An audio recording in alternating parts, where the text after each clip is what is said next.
여기는 중등 과정에서는 단어 정도만 언급이 될 겁니다.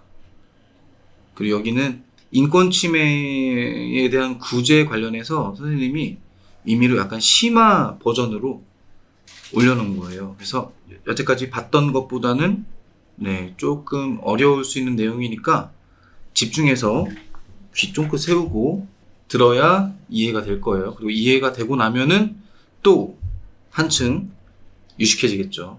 중간중간에 용어가 어려우니까 잘 이해가 안 가거나 하면은 질문 꼭 해주시고. 볼까요? 형사보상이란 국가의 잘못된 형사사법권의 행사로. 형사사법, 그러니까 우리가 형사사건이라고 하면은 통상 이제 범죄사건이라던가 이런 것들을 의미하죠. 이런 것들에 대해서 국가가 처리하는 뭐 범인 체포하고 그 다음에 수사하고 그리고 재판하고 이 모든 과정 우리 사법이라고 할 텐데, 이러한 국가의 잘못된 형사사법권의 행사로 인하여 부당하게 형의 집행이나, 그러니까 부당하게 감옥에 갇혔거나 형의 집행이나 미결구금, 말이 이제 계속 어려워지죠. 미결구금, 그러니까 미결구금이라는 것은 아직 확정되지 않은 이런 사건인데 갇혀있던 걸 말합니다. 미결구금 등을 당한 자에 대하여 국가가 그 손실을, 자, 이런 행위로 인해서 본인 입은 손해 등이 있겠죠? 이런 것들을 보상하여 주는 제도를 말한다. 쉽게 경찰이 범인을 체포를 할 거야. 범인을 체포를 하면 우리나라 이 법적으로 체포영장을 발부받아서 영화나 드라마에서 영장 보여주면서 당신을 무슨 죄로 체포합니다, 이런 거 들어봤지? 그런 거 보신 적 있죠? 이렇게 해서 체포를 하면요, 법적으로 48시간, 이틀 동안 잡아둘 수 있어요. 그런데 이 범죄 수사를 한다는 게 48시간으로는 부족할 수 있잖아. 그러면 그냥 그 상태로 풀어주면은 도주의 우려가 있거나 증거를 없애버릴, 그 우리 증거인멸이라고 해요. 증거인멸의 우려가 있거나 뭐 여러 가지 이유들 때문에 풀어주기에는 조금 적절하지가 않아. 그럼 어떻게 해야 돼요? 잡아두고 수사를 계속 진행해야 되잖아. 그러려면 뭘 하느냐? 구속을 합니다. 구속. 그때는 이제 구속영장을 법원을 통해서 구속영장을 발부받아서 구속을 시켜요. 그 상태로 쭉 수사를 하는 거죠. 또는 이제 구속 수사를 했다가 검사가 이 정도면은 이 녀석을 감옥에 집어넣을 수 있을 것 같아, 내가 얘의 죄를 입증할 수 있을 것 같아, 법원에서 라고 판단이 되면 재판으로 기소합니다. 기소라는 말은 소송을 제기하다라는 뜻이에요. 기소하면은 그 기소된 사람은 그때부터 뭐라고 부르느냐? 피고인이라고 해요. 피고인. 아마 한 번씩은 들어봤을 거야. 자, 이때 피고인은 재판을 받는 기간 중에 어디에 잡혀 있느냐? 구치소라는 곳에 잡혀 있습니다. 구치소에서 재판을 받아요. 재판 받을 때 법원 왔다가 재판받고 다시 구치소 갔다가 이렇게 하는 거예요. 이런 것들은 다 이제 구금되었다라고 표현을 합니다. 그런데 만약에 이 구금한 것이 부당하다, 그럼 갇혀있던 시간이 억울하잖아요. 그럼 갇혀있던 시간만큼 나한테 피해를 보상해줘 라고 요청하는 게 형사보상제도라는 거예요. 간단히 말하면. 여기까지는 이해되실까요? 그럼 뒤에 쭉 읽어보면 더 이어서 보시죠. 여기서부터죠. 잘못된 소추. 소추는 소제기하는 걸 말하는 거죠. 잘못된 재판을 받은 자가 입은 손실은 다른 무엇과도 비교할 수 없이 중대하고 통절하다. 그 사람한테는 너무 억울한 거죠. 내가 이 기간 동안에 얼마나 오랜 시간 잡혀 있었는데, 근데 이거는 잘못된 재판이어서 난 나중에 무죄가 확실해져가지고 무죄로 나왔어. 그럼 잡혀있던 시간 동안 얼마나 억울하겠어요. 그죠? 그러나 이러한 문제점으로 인해서 국가가 법 질서를 유지하기 위한 형사 절차의 중단은 할 수는, 형사 절차, 여기 르이죠. 잘못됐네요. 형사 절차를 중단할 수는 없다. 그러니까 이러한 문제가 있다고 해서 잡아뒀다가 나중에 무죄 나오면 어떻게, 이런 걱정 때문에 이 모든 절차를 중단하고 다 풀어주거나 이렇게 하기도 현실적으로는 어렵다는 뜻이죠. 형사보상의 문제는 바로 여기에서 제기되는 것이다. 우리나라 헌법 제28조는 형사 피의자, 자 여기서 피의자라는 말이 나왔죠? 피의자라는 말은 현재 수사받고 있는 대상을 피의자라고 해요. 체포돼서 재판, 기소되기 전까지 단계를 피의자. 그림으로 잠깐 그려볼까요? 자, 이렇게 될 겁니다. 체포가 돼요. 체포가 돼서 정식으로 사건으로 입건이 돼요. 그리고 검사가 이제 얘를 내가 재판을 통해서 벌을 줄 수 있어. 증거 다 내가 수집했어. 확실해. 그럼 이때 기소를 할 겁니다. 그러면은 요 단계가 수사 단계예요. 수사. 그리고 기소된 이후의 단계를 공판 단계라고 해요. 공판. 공판은 형사재판을 공판이라고 불러요. 나중에 친구들한테 너 형사재판이 뭔 줄 알아? 공판이야. 똑같은 말이야. 라고 얘기해주면 됩니다. 이 수사를 받고 있는 사람, 이 수사 단계에서의 그 수사 대상을 뭐라고 하느냐? 피의자라고 해요. 그리고 이 똑같은 사람이 기소가 돼요. 그럼 이제 재판을 받겠죠? 이때부터 이 사람은 피고인이라고 해요. 자, 용어를 구분해 봤습니다. 그럼 다시 읽어보죠. 헌법 제28조는 형사 피의자 또는 형사 피고인으로서 구금되었던 자가, 구금 갇혀 있었던 자가 법률이 정하는 불기소 처분을 받거나, 불기소 처분이란 검사가 기소를 안 하는 겁니다. 재판으로 안 보내는 거예요. 왜 안 보낼까?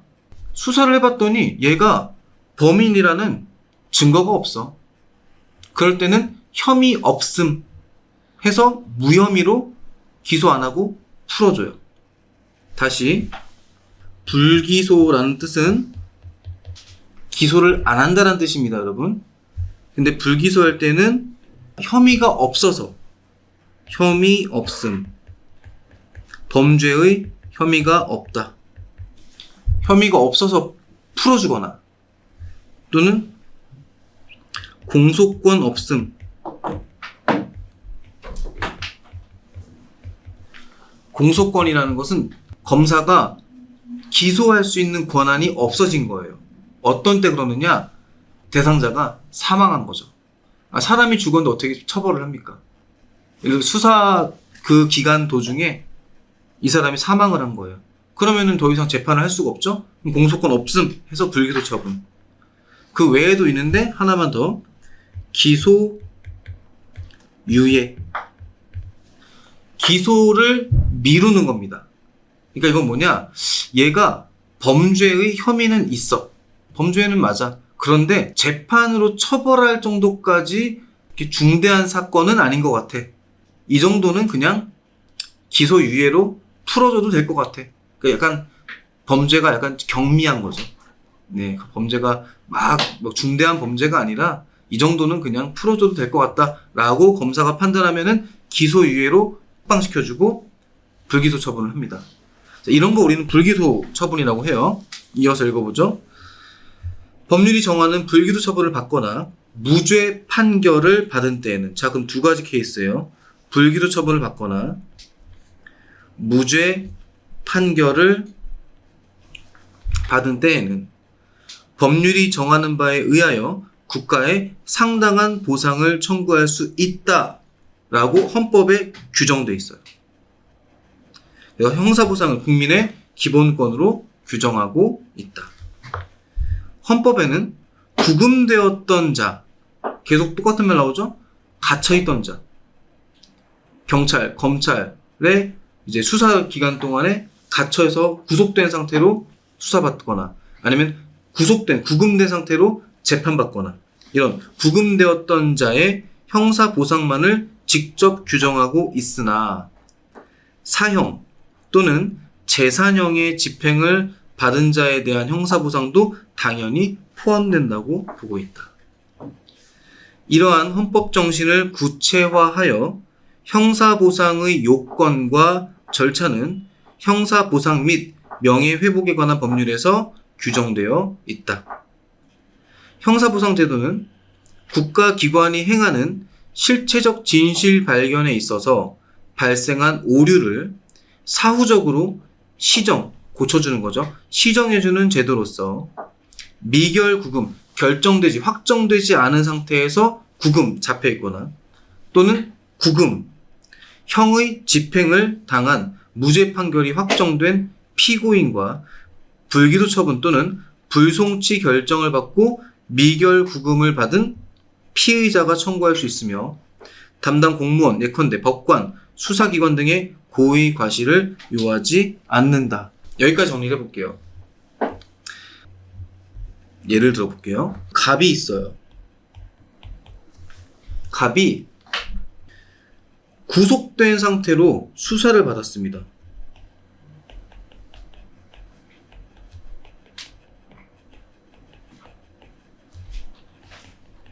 수사를 받았어요.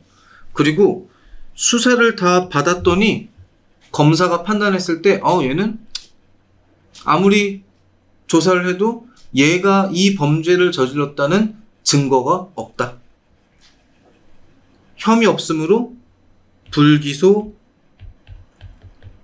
처분을 했어요. 그동안 대략 보름 정도를 얘는 갇혀 있었던 거야. 경찰서, 검찰, 그러니까 뭐 구치소나 이런 데에 갇혀 있었던 거예요. 근데 어쨌든 본인은 이제 죄가 없으므로 인정받고 풀려난 거잖아. 억울해 안 억울해? 미안해요. 죄 없는지 몰랐어. 알았어, 미안해, 쏘리 이러고 그냥 보내버리면 말도 안 되는 거잖아. 너무 억울해. 내가 갇혀있던 대략 한 열흘 정도 갇혀있었는데 그 시간 동안 나는 불편하게 범죄자 취급받으면서 갇혀있던 것도 억울하고 그동안 직장도 못 나가서 직장도 잘렸고 돈도 못 벌고 이거 얼마나 억울합니까? 이런 경우에 갑은 뭔가 보상을 청구해야 되는 거야. 그렇잖아요.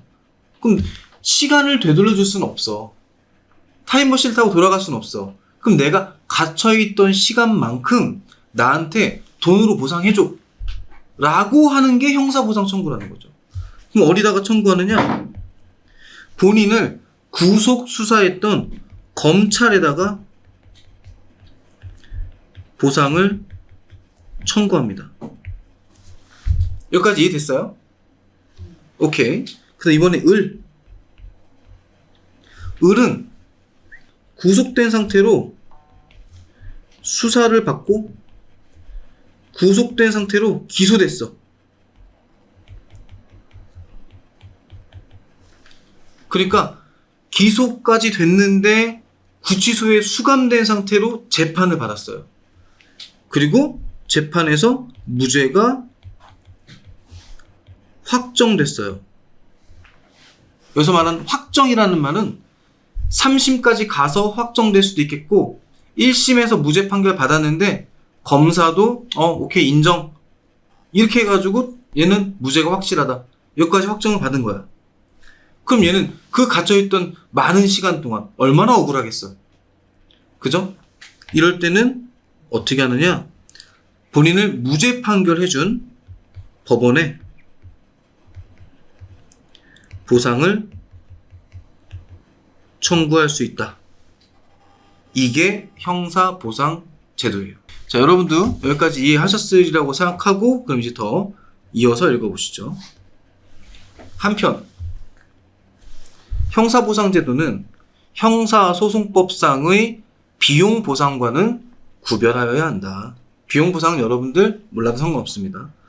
자, 형사소송법 제194조의 2 제1항은 국가는 무죄 판결이 확정된 경우에는 당해 사건의 피고인이었던 자에 대하여 그 재판에 소요된 비용을 보상하여야 한다라고 규정하고 있다. 이게 비용보상 제도예요. 요 정도만 알면 됩니다.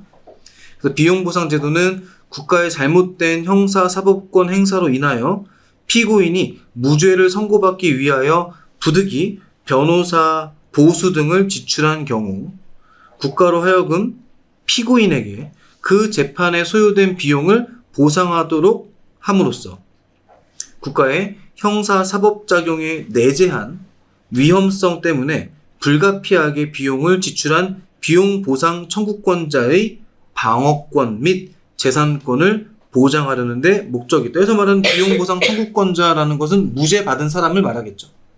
무죄 받고 억울한 사람. 나는 그래서 이 무죄 받으려고 변호사 비용도 썼고, 그러니까 그 비용 국가가 나한테 보상해줘. 이게 비용보상이에요. 이건 형사보상이랑은 다르죠. 그래서 비용보상은 무죄 판결을 받은 피고인이면 미결구금, 그러니까 갇혀있지 않았어도 청구할 수 있다라는 말입니다. 형사보상은 전제조건이 뭐였어요? 구속됐었어야 돼요. 갇혀있던 사람만 청구할 수 있는 건데 비용보상은 아니다. 이어서 보시죠. 형사보상은 말 그대로 보상의 성질로 이해하여야 한다. 국가기관이 행하는 실체적 진실 발견, 여기서 말하는 실체적 진실이란 이 사건의 실제 진실이 뭔지 그걸 밝히기 위해서 수사를 하는 거잖아요. 그거 우리 실체적 진실을 발견한다고 말을 하는데, 그 실체적 진실 발견에는 일정한 한계와 불가피한 오류가 있을 수밖에 없다. 무슨 뜻이냐? 여러분들이 감정이입을 해보세요. 여러분들이 경찰이거나 혹은 검찰이라고 생각을 해봐요. 우리는 여러 가지 정황상 갑이라는 사람이 범인일 것이다라고 확신하고 갑을 체포해서 구속시킨 상태로 수사를 했어요.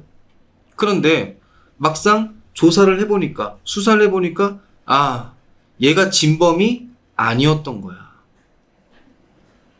일부러 얘를 가둬놓고 싶어서, 얘를 골탕 먹이고 싶어서 얘한테 피해를 주고자 일부러 한 게 아니라는 거죠.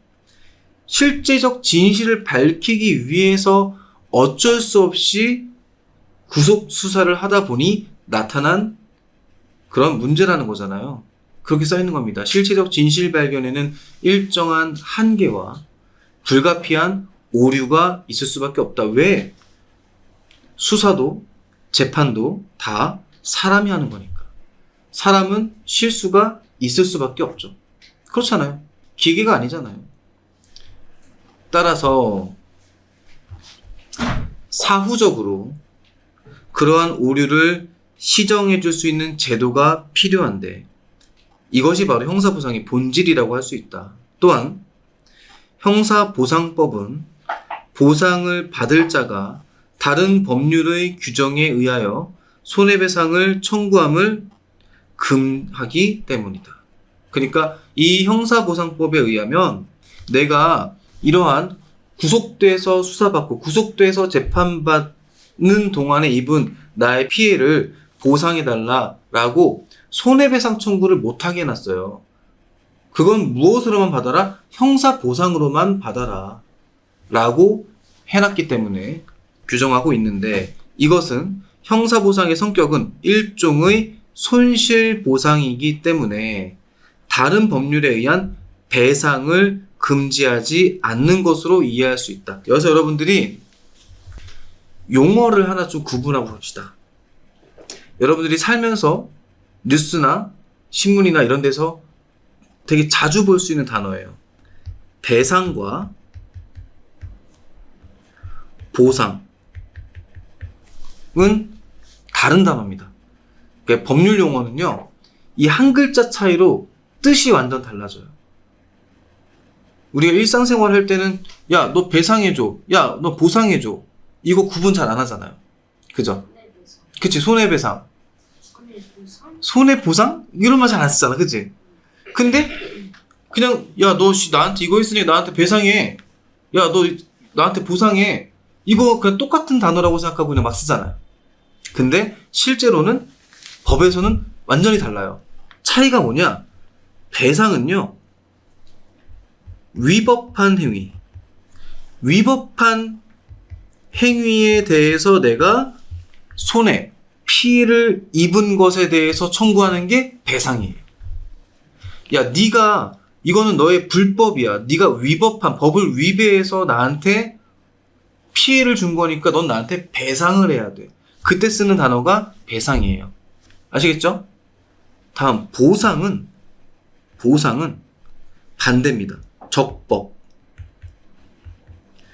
적법 행위에 의해서 내가 피해를 입었을 때 청구하는 게 보상이에요. 법에 맞게 어떤 행동을 했는데 내가 왜 피해를 보지? 피해를 볼 수 있죠. 국가가 고속도로를 만들려고 해. 그런데 이 고속도로를 건설하려면은 내 땅을 지나가야 돼. 근데 내 땅 때문에 내 땅을 침범하지 않기 위해서는 고속도로를 뺑 돌려야 돼. 그건 손해잖아요. 그래서 나한테 내가 네 땅을 지나가야만 고속도로를 뚫을 수 있을 것 같아. 대신에 네 땅을 사줄게. 국가가. 네 땅을 내가 사줄게. 왜? 내가 이 고속도로를 건설함으로 인해서 너는 네 땅을 사용하지 못할 거 아니니? 그건 너에게 손실이잖아. 그러니까 이걸 내가 보상해줄게. 그럼 국가가 고속도로를 만드는 행위가 불법인가요? 그건 적법한 거잖아. 국가, 이 국민의 공공 이익을 위해서 만드는 거잖아요. 적법한 행위거든. 그 적법한 행위에 의해서 누군가는 피해를 볼 수 있다는 소리지. 그럴 때 해주는 게 보상입니다. 여러분들 이해되셨나요? 오케이. 그래서 형사보상은 배상이 아니라 보상입니다. 보상이기 때문에 다른 법률에 의한 배상을 금지하는 것으로 이해할 수 있다. 국가가 법에 따라서 수사, 재판하기 위해 법에 따라 구속해 놓은 것인데 이걸 불법이라고 할 수는 없단 말이지. 그렇지만 이 사람이 피해를 보았으니까 보상을 해주는 것이다. 이 얘기예요. 자, 이어서 보시죠. 또한 현행 형사보상법이 공무원의 고의, 과실, 여기서 말하는 공무원이란 누구를 말할까요? 경찰, 검찰, 이들을 말하겠죠? 이들의 고의, 일부러 얘를 구속시켰느냐, 실수로 구속시켰느냐, 이거는 묻지 않고 국가가 이를 배상해 주도록 한 것은 과실 책임을 원칙으로 하고 있는 공법상의 손해배상과는 달리 공법상의 손실보상이라는 성격을 나타내는 것이다. 여기까지 이해했어요? 정말로? 이거 여기까지 완벽히 이해했으면 진짜 똑똑한 건데. 위법행위로 피해를 입으면 배상해 주는 것이고 그 다음에 적법한 행위로 피해를 입으면 보상을 해주는 것이다. 그렇기 때문에 형사보상은 이 공무원이 고의로 했는지 과실로 했는지 이걸 묻지도 따지지도 않는다. 어쨌든 국가의 공권력 행사에 의해서 피해를 본 건 확실하니까. 그러니까 보상해 준 거야. 이 얘기입니다. 자, 좋아요. 그렇다면 형사보상의 요건은 다음과 같다. 첫째, 형사보상을 청구하기 위해서는 무죄의 판결을 받아야 된대요. 무죄의 판결이다.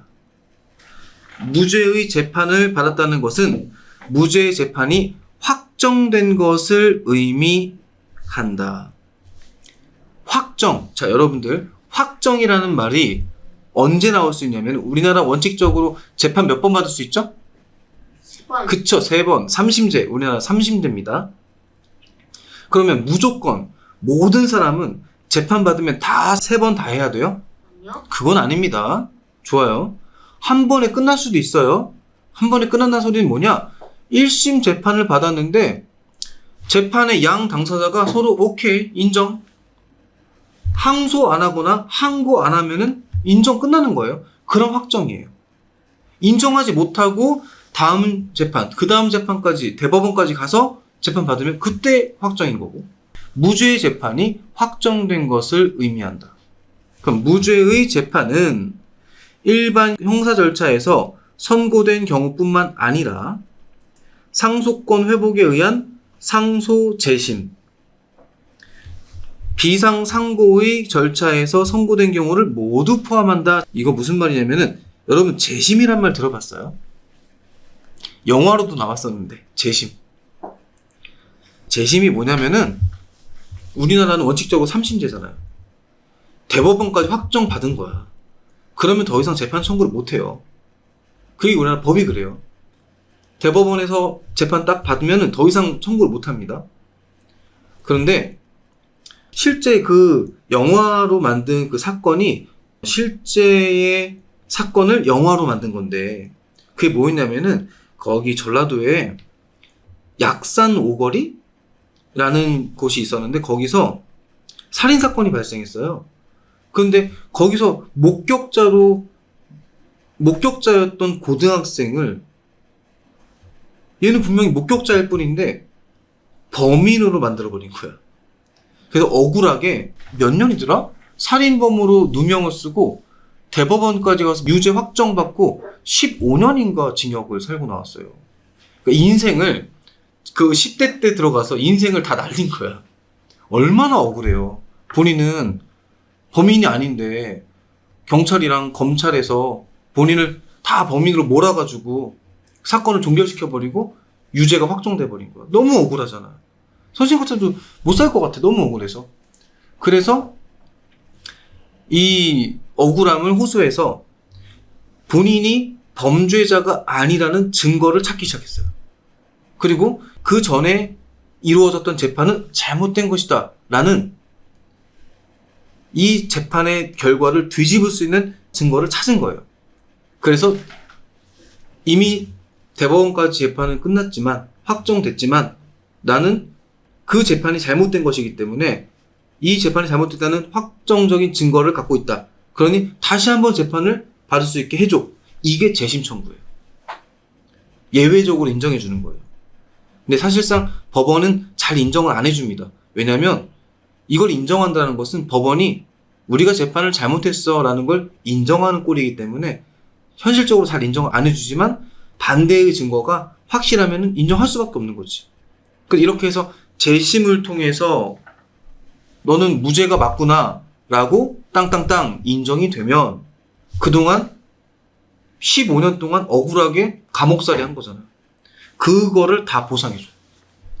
그것도 가능하다. 우리 보통 이제 선고유예라는 게 있어요. 우리가 재판의 결과가 알아야 될 게 많죠. 재판의 결과가 여러분들 그냥 참고로 알아두세요.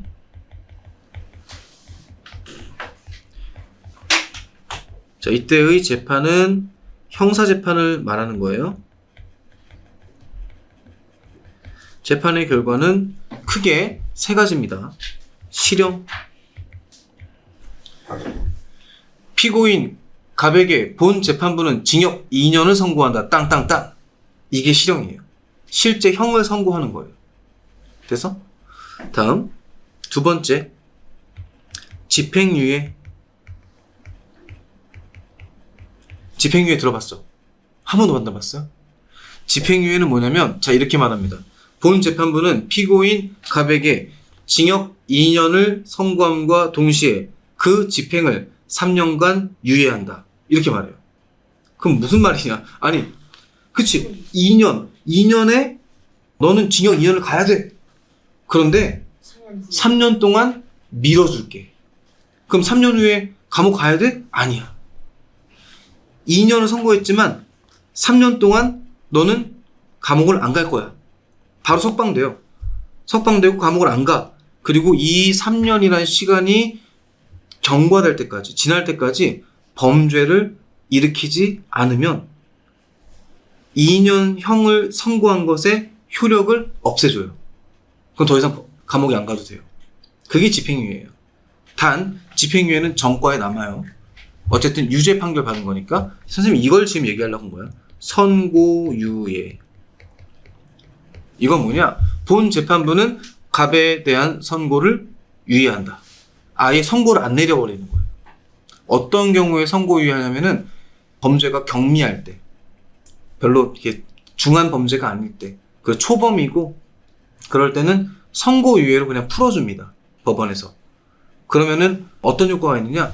선고유예한 기간 동안에 범죄 저지르지 않고 그 기간이 지나면은 처음부터 기소된 적도 없던 상태로 만들어주는 거야. 그 전과에 안 남아요. 근데 그런 경우에도 자, 이 얘기입니다. 면소됐다라고 표현하거든요. 또는 공소기각. 그건 무슨 말이냐면은 검사가 재판을 청구했는데 법원에서 아예 안 받아주는 경우도 있어요. 공소기각의 재판을 받은 자도 면소 또는 공소기각의 재판을 할 만한 사유가 없었더라면 무죄의 재판을 받을 만한 현저한 사유가 있었을 때, 그러니까 선고유예 안 받고 무죄를 받을 수도 있었는데, 선고유예도 유죄거든. 무죄 받을 수 있었는데 나는 선고유예 받은 것도 억울해. 갇혀있던 시간 동안 보상해줘. 그런 경우에도 청구할 수 있다. 됐죠? 결국은 뭐냐? 여러분들은 어디까지만 알면 될까요? 형사보상을 청구하려면 일단 원칙적으로 무죄 판결을 받아야 한다. 여러분은 여기까지만 알고 있으면 됩니다. 무죄 판결을 받아야 한다. 두 번째, 불기소 처분 또는 불송치 결정이다. 불기소 처분 아까 선생님이 위에다 썼었어요. 피의자로서 구금되었던 자가, 피의자 어떤 사람이죠? 수사받는 사람이에요. 아직 기소 안 되고 수사 중인 사람이죠.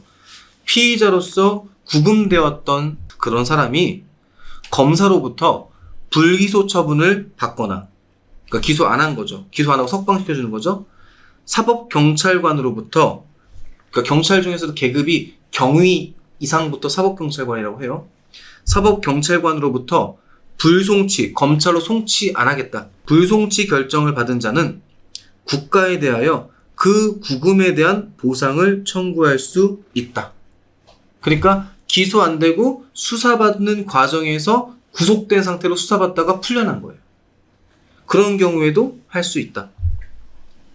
이어서 읽어보죠. 이 경우는 사실상 죄를 범하지 아니하였다고 인정할 명백한 이유가 있거나 구금된 때로부터 공소를 제기하지 아니하는 처분을 할 사유가 존재하는 경우이다. 이를 특별히 피의자 보상이라고 한다. 그럼 여러분 두 번째 거, 첫 번째가 무죄 판결 받으면 전제 조건은 뭐냐? 무조건 구속됐었어야 합니다. 구속되지 않고 무죄 받으면 못 받아요. 아까 얘기했잖아요. 갇혀있던 시간만큼 억울하니까 보상해줘. 이 제도인데 어떻게 될까요? 무조건 갇혀 있었어야 해요. 그러니까 전제 조건은 갇혀있던 사람이 무죄 판결 받고 나오면 보상 청구. 갇혀서 수사받던 사람이 불기소 처분 받고 나오면 보상 청구. 여기까지 이해되나요? 자, 셋째. 미결구금. 미결구금이란 뜻이 나오죠? 수사 또는 공소의 목적을 달성하기 위하여 피고인 또는 피의자를 판결이 선고될 때까지 구금, 잡아둔다는 소리지. 즉 구속하는 강제 처분을 말하며 형사보상 및 명예회복에 관한 법률 제2조 1항에 의하여 미결구금이 형사보상의 대상으로 되는 것은 신체의 자유가 박탈된 것에 대한 국가적인 보상책으로 볼 수 있다. 보상은 죄 없이 국가에 의하여 구금되어 있는 동안의 자유의 박탈에 대한 보상이다. 따라서 미결 구금이든 실제의 형의 집행으로 구금이든 불문한다. 한편 판결 주문에서 경합범의 일부에 대하여, 경합범 무슨 말이냐면 범죄가 하나가 아니야. 여러 개의 범죄를 저지른 거예요. 이런 경합범의 일부에 대하여 유죄가 선고되더라도 다른 부분은 무죄가 선고됐다면 그 부분에 대해서만큼은 형사보상을 청구할 수 있다. 이해됐습니까? 오케이. 그래서 아까 선생님이 중간에 한번 정리를 해줬잖아요. 그죠? 다시 한번 그림으로 그려줄게요. 이게 여러분들이 좀 어렵다고 느낄 수 있는 부분이기 때문에 피의자. 이제 피의자가 누군지 알죠? 피의자는 수사받는 사람입니다. 피고인. 이 두 사람의 공통적으로 구금되었어야 해요. 구금된 상태로 수사받고 구금된 상태로 재판받은 거예요. 그리고 구금된 상태로 수사받다가 불기소 처분, 그 다음에 구금된 상태로 재판받다가 무죄 확정. 이렇게 되면은 둘 다 국가에 형사보상을 청구할 수 있다.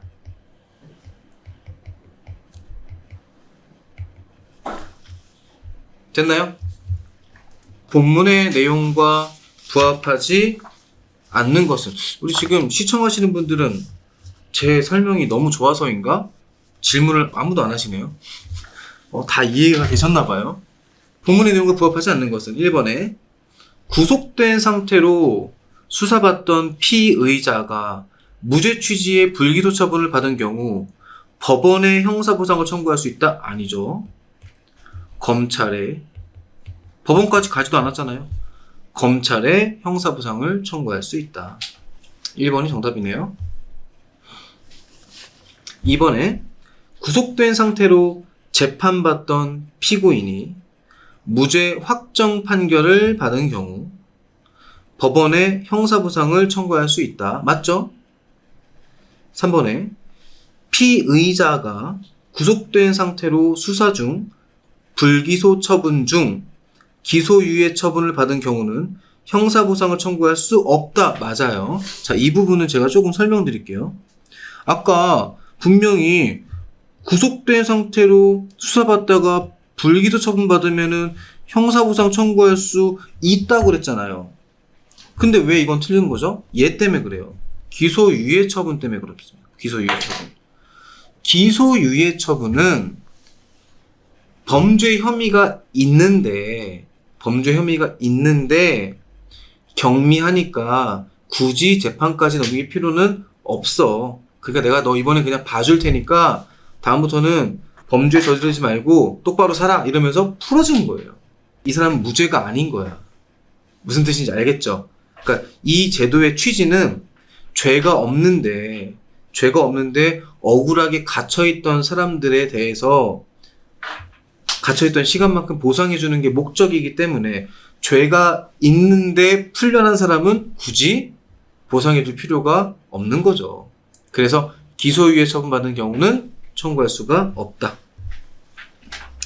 4번에 구속재판을 받은 피고인이 1심에서 무죄 판결을 받은 경우라도 확정되지 않았다면 형사보상을 청구할 수 없다. 당연하죠. 확정돼야지만 청구할 수 있어요. 왜? 2심에서 유죄로 바뀔 수도 있잖아요. 그죠? 5번에 구속 기소된 피고인이 1심에서 집행유예 선고를 받고 석방된 경우 형사보상을 청구할 수 없다. 그쵸? 집행유예 유죄입니다. 유죄. 이거 유죄예요. 아시겠죠? 네. 오케이. 2번 문제. 재판 종결 후 갑이 자신의 권리를 실현하기 위해 작성해야 하는 법률 서식으로 적절한 것은, 지금 보니까요, 쭉 시기별로 쫙 나왔어요. 이 갑이 어떤 그 절차를 거쳤는지. 처음에 폭행 혐의로 구속됐대요. 그러니까 잡혔단 소리죠. 그리고 구속된 상태로 공소제기, 기소됐대요. 그리고 자, 이건 여러분들 몰라도 상관없는 내용이긴 한데 지방법원과 고등법원에서 갑의 보석 허가 청구를 기각했대요. 보석이란 뭐냐? 잡혀있던, 즉 구속된 상태로 재판받던 피고인이 나 성실하게 나와서 재판 받을 테니까 증거도 인멸하지 않고 도주도 안 하고 재판 기일 다 맞춰서 잘 재판 받을 테니까 나 풀어줘. 나 보증금 낼게. 돈 내고 나갈 테니까 나 풀어줘. 이게 보석이에요. 그래서 재판부에서 이걸 허가해주면 오케이 알았어. 그럼 보석 허가해줄 테니까 재판 기일 잘 지켜서 성실하게 재판받아. 이러고 풀어주는 게 보석입니다. 네. 근데 이거를 다 기각이란 안 받아주는 거 말하는 거예요. 안 받아주는 거예요. 그래서 얘는 보석 허가가 기각됐기 때문에 그대로 구속된 상태로 재판을 쭉 받았다는 얘기지. 그 다음에 대법원에 보석 허가 청구를 했더니 대법원도 기각을 했어요. 7월 21일 지방법원의 땡땡 지방법원에서는 갑에 대해서 징역 2년을 선고했대요. 유죄죠, 유죄. 고등법원에서도 징역 1년을 선고했대요. 유죄죠. 그리고 대법원에 갔더니 대법원에서는 무죄로 돌려보냈대요. 그래서 원심인, 자, 원심이란 이 전 재판부를 원심이라 그래요. 원심인 고등법원에서 무죄를 확정했대요. 완전히 바뀐 거야. 1심 유죄, 2심 유죄 했는데 대법원에서 무죄. 어쨌든 결론은 무죄 확정. 그럼 이 사람은, 갑은 자신의 권리 실현하기 위해 뭘 작성하겠어? 우리 배웠던 거. 형사 보상 청구서를 작성할 수 있다라는 거죠. 3번 문제 볼까요? 지금 여러분들이 읽어볼 수 있는 시간이 좀 필요할 것 같으니까 제가 조금 읽어볼 시간을 주고 제가 그 다음에 해설을 좀 해드릴게요. 한번 지금 읽어보실까요?